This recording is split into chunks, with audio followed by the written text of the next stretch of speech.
Alex here, aka Bowman 53, aka Old Timey Cards. This is my first pre-war card of 2021, my first old timey card, and it's a pretty obscure one. It's a 1912 Zeenut PCL Pacific Coast League of Ivan Howard. We're going to get into a little bit about Ivan and these Zeenut cards, but as you can see here, Ivan is flanked by a couple of other obscure players. And I wanted to talk a little bit about my collecting style. You know, there's a lot of cards that are on my list that anyone would recognize as iconic cards that we'd all like to have and that we're all trying to collect. But there are also a lot of cards on my list that are obscure. And that's because I'm not just going after, my all-time favorite cards. I'm also going after cards that I think are super cool, super well-designed, interesting to look at. Cards that, for me, capture what it is that I like about baseball and its history. And they're cards that they're not big cards. They're not featuring Hall of Famers or, they're not big time rookie cards. They're just interesting cards. They're just beautiful, well-designed cards that capture my attention and catch my eye, and cards that I think give my collection kind of an interesting, well-rounded presentation.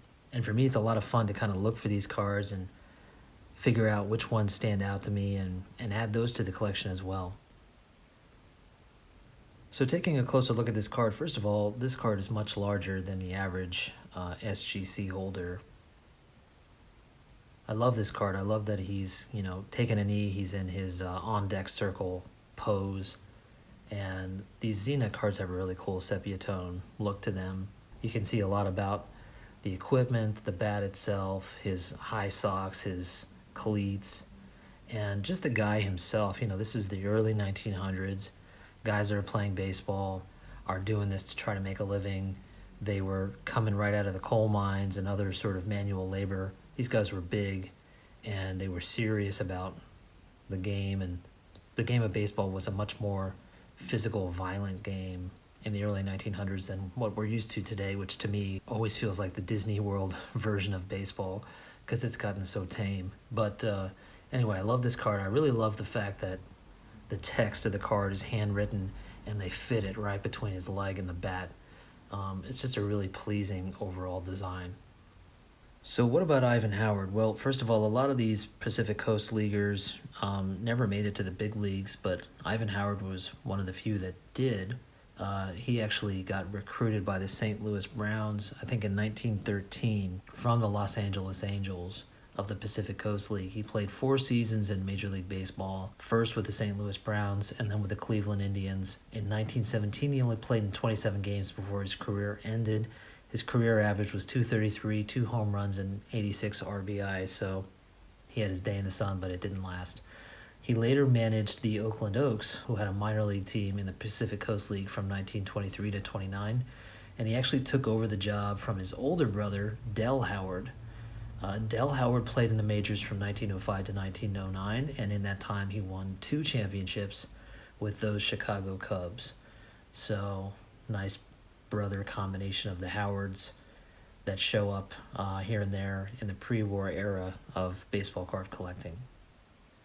Not much to look at on the back. There's a little insignia by the company, Bardell Sepia of San Francisco, with a cool little icon, but not much else to look at.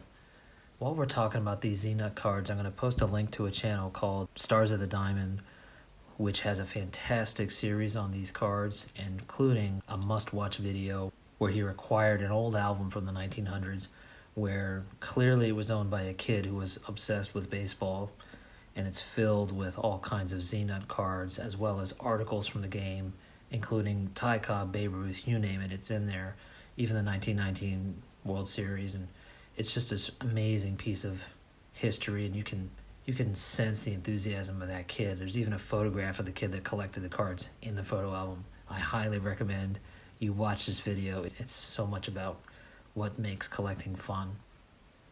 One of my favorite parts of collecting the 53 Bowman set was learning about the common players.